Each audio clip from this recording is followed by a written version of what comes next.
ഇനി നമുക്ക് ചോദ്യങ്ങൾ ചോദിക്കാൻ പഠിക്കാം. ചോദ്യങ്ങളെന്ന് പറയുമ്പം പിന്നെ യെസ് ഓർ നോ ടൈപ്പ്, അതെ അല്ലെങ്കിൽ അല്ല എന്ന് ഉത്തരം വരുന്ന ചോദ്യങ്ങളുണ്ട്. ഒരു ചോദ്യം ചോദിച്ചാൽ അതിന് സെൻറ്റൻസ് ആയിട്ട് വാചകമായിട്ട് മറുപടി പറയുന്ന ചോദ്യങ്ങളുണ്ട്. പിന്നെ ക്വസ്റ്റ്യൻ ടാഗ് ഉണ്ട്. അതൊക്കെ നമുക്ക് പിന്നെ പഠിക്കാം. ഇപ്പം നമുക്ക് ആദ്യം എന്ത് പഠിക്കാം? ചോദ്യം ചോദിച്ചാൽ യെസ് അല്ലെങ്കിൽ നോ എന്ന് ഉത്തരം വരുന്ന ചോദ്യങ്ങൾ. അത്തരം ചോദ്യങ്ങൾ എങ്ങനെ ചോദിക്കുമെന്ന് നോക്കാം. അങ്ങനെയുള്ള ചോദ്യങ്ങൾ ചോദിക്കുന്നതിന് ആദ്യം ഓക്സിലറി വെർബ് അല്ലെങ്കിൽ സഹായക ക്രിയയാണ് ഉപയോഗിക്കുന്നത്. ഇവിടെ അത് കഴിഞ്ഞ് കർത്താവിനെ എഴുതും, ക്രിയ എഴുതും, ഒബ്ജക്റ്റ് ഉണ്ടെങ്കിൽ ഒബ്ജക്റ്റ് എഴുതും, ബാലൻസ് എന്തെങ്കിലും ഉണ്ടെങ്കിൽ നമ്മൾ എന്താണോ ചോദിക്കാൻ ഉദ്ദേശിക്കുന്നത് അത് കറക്റ്റായിട്ട് എഴുതണം. നമ്മൾ ഇംഗ്ലീഷിൽ എന്തോ പറയുന്നേ, മറ്റേ മലയാളത്തിൽ നമ്മൾ ഞാൻ രാമനെ കണ്ടു, കർത്താവ്, കർമ്മം, ക്രിയ എന്നുള്ള ഇതിലാണ് വരുന്നത്. പക്ഷേ ഇംഗ്ലീഷിൽ അങ്ങനല്ല. Subject, verb, object. കർത്താവ് വരും, സബ്ജക്റ്റ് വരും, അത് കഴിഞ്ഞ് ക്രിയ വരും, അത് കഴിഞ്ഞാണ് ഒബ്ജക്റ്റ് അല്ലെങ്കിൽ ബാലൻസ് ഉള്ളത് വരുന്നത്. അപ്പോൾ ആ ഒരു വ്യത്യാസം ഇതിലും ഉണ്ട്. Can I help you, can എന്ന് പറഞ്ഞാൽ കഴിയുക. നമ്മൾ ആദ്യത്തിൽ വന്നപ്പോൾ എന്ത് ചെയ്യാം? കഴിയുമോ, സഹായിക്കാനാകുമോ. ക്യാൻ ഐ ഹെൽപ്പ് യു, എനിക്ക് നിങ്ങളെ സഹായിക്കാൻ കഴിയുമോ, അല്ലെങ്കിൽ ഞാൻ സഹായിക്കട്ടെ, സഹായിക്കാനാകുമോ എന്നൊക്കെ ചോദിക്കുമ്പം ക്യാൻ ആദ്യം എഴുതി, ഐ സബ്ജക്റ്റ് എഴുതി, വെർബ് എഴുതി, ഒബ്ജക്റ്റ് എഴുതി, ക്വസ്റ്റ്യൻ മാർക്ക് എഴുതി. ഇതിനകത്ത് ഈ സബ്ജക്റ്റ്, വെർബ്, ഒബ്ജക്റ്റ് എന്ന് പറയുന്നത് കേട്ട് നിങ്ങൾ പേടിക്കൊന്നും വേണ്ട. അതങ്ങനെ നമ്മൾ കുറച്ച് പറഞ്ഞ് പഠിക്കുമ്പോഴത് കൃത്യമായിട്ട് അങ്ങ് വരും. പിന്നെ ഡു, ഡെസ്, ഡിഡ് ഇവ കണ്ട് തുടങ്ങുന്നതാണെങ്കിൽ ഈ ആക്സിലറി വെർബ്, ഈ സഹായക ക്രിയകളാണ് വരുന്നതെങ്കിൽ എപ്പോഴും base form of the verb അല്ലെങ്കിൽ V1 മാത്രമേ വെർബിൻ്റെ അവിടെ ഉപയോഗിക്കാവൂ. അത് നമ്മൾ പലതവണ പഠിച്ചിട്ടുള്ളതാണ് വെർബ് സ്പ്ലിറ്റ് ചെയ്യുന്നത്. ഇവിടെ നോക്കൂ, ഉദാഹരണം, ഇപ്പം അവൾ വന്നോ എന്ന് ചോദിക്കാൻ, അതപ്പം നമ്മൾ വന്നോ എന്ന് ചോദിക്കുന്നത് കഴിഞ്ഞു പോയ കാര്യമാണ്. വന്നിട്ടുണ്ടോ ഇല്ലയോ എന്ന് അറിയാനാ. വരുമോ എന്ന് ചോദിക്കാനാണെങ്കിൽ ഇനിയുള്ള കാര്യമോ, മനസ്സിലായോ? അപ്പം വന്നു കഴിഞ്ഞോ, അവൾ വന്നോ എന്ന് ചോദിക്കണമെങ്കിൽ നമുക്ക് എന്ത് വേണം?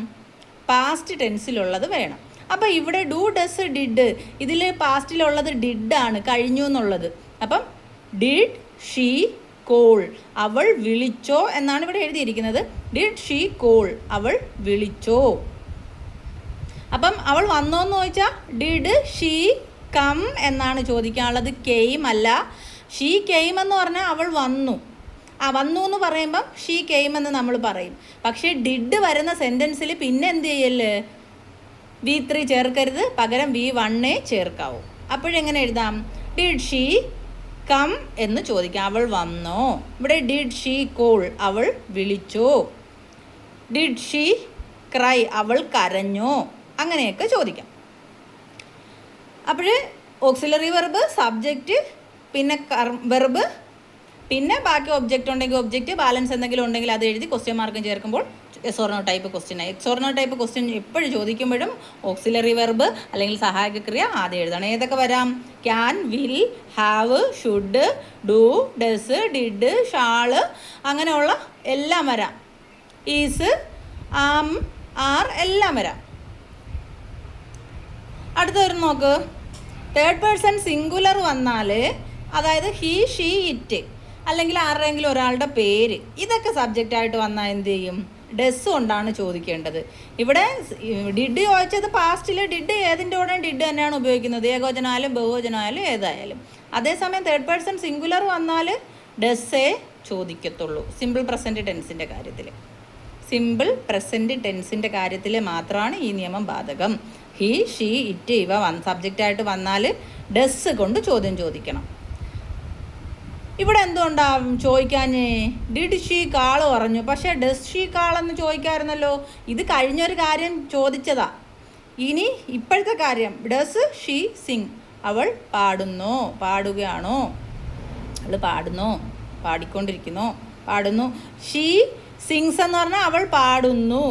അപ്പോൾ അവൾ പാടുന്നോ എന്ന് ചോദിക്കാനാണ്. അത് ഏതിൽ വരും? വർത്തമാനകാലത്തിൽ വരും. അങ്ങനെ വരുമ്പോഴാണ്, സിമ്പിൾ പ്രസൻറ്റ് ടെൻസിൽ വർത്തമാനകാലം പറയുമ്പോഴാണ് ഡസ് വരുന്നത്. മനസ്സിലായോ? അപ്പം ഡസ് ഷീ സിങ്. ഇവിടെ ഷീ സിങ്സ്, അവൾ പാടിക്കൊണ്ടിരിക്കുന്നു, അവൾ പാടുന്നു. അവൾ പാടുന്നു എന്ന് പറഞ്ഞു, അതിനെ ചോദ്യം ആക്കിയപ്പോൾ ഇവിടെ ഡസ് വന്നു. ഡസ് ഒരു വാചകത്തിൽ വന്നു കഴിഞ്ഞാൽ പിന്നെ എന്ത് ചെയ്യാവൂ? V1 ചേർക്കാവൂ, സിങ്സ് എന്ന് പറയരുത്. ഓക്കെ, ഇനി നമുക്ക് വേറെ കുറച്ച് ഉദാഹരണങ്ങൾ നോക്കാം. Is he singing? അവൾ പാടിക്കൊണ്ടിരിക്കുകയാണ്. ഇപ്പം ഞാൻ അവിടെ വന്നപ്പോഴത്തേനും അവളെ കണ്ടില്ല, അല്ലെങ്കിൽ സ്റ്റേജിൽ അല്ലെങ്കിൽ ഒരു പ്രോഗ്രാം ഉണ്ട്, അപ്പോഴും നമ്മൾ ചോദിക്കുക അവൾ പാടിക്കൊണ്ടിരിക്കുകയാണോ? അങ്ങനെ ചോദിക്കണമെങ്കിൽ ഈസ് ഹീ സിംഗിങ്? അവൻ, ഇവിടെ ഈസ് ഹീ സിംഗിങ്? അവൻ പാടിക്കൊണ്ടിരിക്കുകയാണ്, അവൻ എന്നാണുള്ള അർത്ഥം. അടുത്തത് has the train left? Train പോയി കഴിഞ്ഞു. ദ ട്രെയിൻ ഹാഡ് ലെഫ്റ്റ് അല്ലെങ്കിൽ ദ ട്രെയിൻ ലെഫ്റ്റ് എന്ന് പറഞ്ഞു കഴിഞ്ഞാൽ ട്രെയിൻ പോയി കഴിഞ്ഞു അല്ലെങ്കിൽ പോയോ വന്നോ എന്നൊക്കെ പറയുവാണ്. ഇപ്പം ഹാസ്, ഹാവ്, ഹാഡ് ഇത് മൂന്നും ഏത് ചോദ്യത്തിലൊക്കെ വന്നു കഴിഞ്ഞാലും ഈ വെർബ് V3 ചേർക്കാവൂ. ഹാസ്, ഹാവ്, ഹാഡ് അത് വരുമ്പം എന്ത് വേണം? ഈ ചോദ്യത്തിൽ വരുമ്പം ഇവിടെ V3. ലെഫ്റ്റ്, ലീവിൻ്റെ V3 ആണ് ലെഫ്റ്റ്. അപ്പോഴെങ്ങനെ? Has the train left? Train പോയി കഴിഞ്ഞു. അടുത്തത് നോക്ക്. Was he defeated? അവൻ പരാജയപ്പെട്ടു. Did she come? അവൾ വന്നോ? കഴിഞ്ഞ കാര്യമാണ്. ഷീ കെയിം, അവൾ വന്നു. അങ്ങനെയുള്ള സെൻറ്റൻസിനെ നമ്മളൊരു ചോദ്യം ആക്കുമ്പോൾ അവൾ വന്നോ? ഇല്ല, അവൾ വന്നില്ല. അല്ലെങ്കിൽ യെസ്, അവൾ വന്നു. വന്നോ എന്ന് ചോദിക്കുമ്പോൾ വന്നു അല്ലെങ്കിൽ വന്നില്ല, രണ്ടിലൊരു ഉത്തരേ ഉള്ളൂ. അങ്ങനെയുള്ള ചോദ്യങ്ങൾ ചോദിക്കുമ്പോഴാണ് ഈ ഓക്സിലറി വെർബ് കൊണ്ട് തുടങ്ങുന്നത്. Will you wait for me? നിങ്ങൾ എനിക്ക് വേണ്ടി കാത്തിരിക്കുമോ? എങ്ങനെ ചോദിക്കാം? Will you wait for me? നിങ്ങൾ എനിക്ക് വേണ്ടി കാത്തിരിക്കുമോ, കാത്തു നിൽക്കുമോ? അപ്പോൾ ആ ടോണും വരണം, ക്വസ്റ്റ്യൻ മാർക്കും വരണം ചോദ്യമാകണമെങ്കിൽ. അടുത്ത് നോക്ക്. May I come in? ഞാൻ അകത്തേക്ക് വരാമോ അല്ലെങ്കിൽ വരട്ടെ? മേ.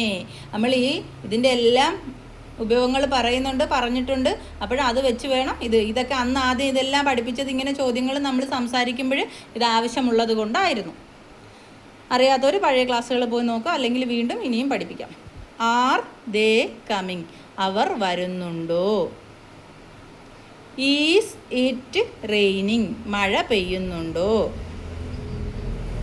മഴ പെയ്തുകൊണ്ടിരിക്കുകയാണോ അല്ലെങ്കിൽ മഴ പെയ്യുന്നുണ്ടോ? ഇവിടെ കമ്മിങ് ഇപ്പോഴത്തെ കാര്യം കണ്ടിന്യൂസ് വരുന്നുണ്ടോ?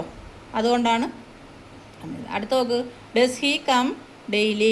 അവൻ ദിവസവും വരാറുണ്ടോ? സ്ഥിരമായി നടക്കുന്ന ഒരു ആക്ഷൻ പറയുമ്പോൾ നമ്മൾ എന്താ പറഞ്ഞായിരുന്നു? സിമ്പിൾ പ്രസൻറ്റ് ടെൻസിലാണ് ഉപയോഗിക്കുന്നത്. അതുകൊണ്ടാണ് ആ ചോദ്യവും ആ സിമ്പിൾ പ്രസൻറ്റ് ടെൻസിലെ ചോദ്യം വന്നത് കണ്ടോ. Does he come daily? Do you like the dinner? നിങ്ങൾക്ക് ഡിന്നർ ഇഷ്ടമായോ? പിന്നീട് ഒരു കാര്യമുണ്ട്. ഇതിനകത്ത് നമ്മളൊരു ഇല്ലെന്നുള്ള ഉത്തരം പ്രതീക്ഷിച്ചുകൊണ്ട് ഇല്ലേ എന്ന് ചോദിക്കാൻ വേണ്ടി വരുമ്പോൾ ഇതിനകത്ത് നോട്ട് കൂടി ചേർക്കണം. എങ്ങനെ? ഈ ആദ്യം ചേർക്കുന്ന ഓക്സിലറി വെർബിൻ്റെ കൂടെ എന്ത് ചേർക്കണം? നോട്ടും കൂടെ ചേർക്കണം. ക്യാനിൻ്റെ കൂടെ നോട്ട് ചേർത്തപ്പോൾ can't. Can you help me? നിനക്ക് എന്നെ സഹായിക്കാൻ കഴിയില്ലേ? Don't you believe me? നീ എന്നെ വിശ്വസിക്കുന്നില്ലേ? അപ്പോൾ ഈ ഓക്സിലറി വെർബിൻ്റെ കൂടെ നോട്ടും കൂടി ചേർത്ത് കഴിയുമ്പോൾ നെഗറ്റീവ് അർത്ഥത്തിൽ ചോദിക്കാൻ കഴിയും. ഓക്കെ.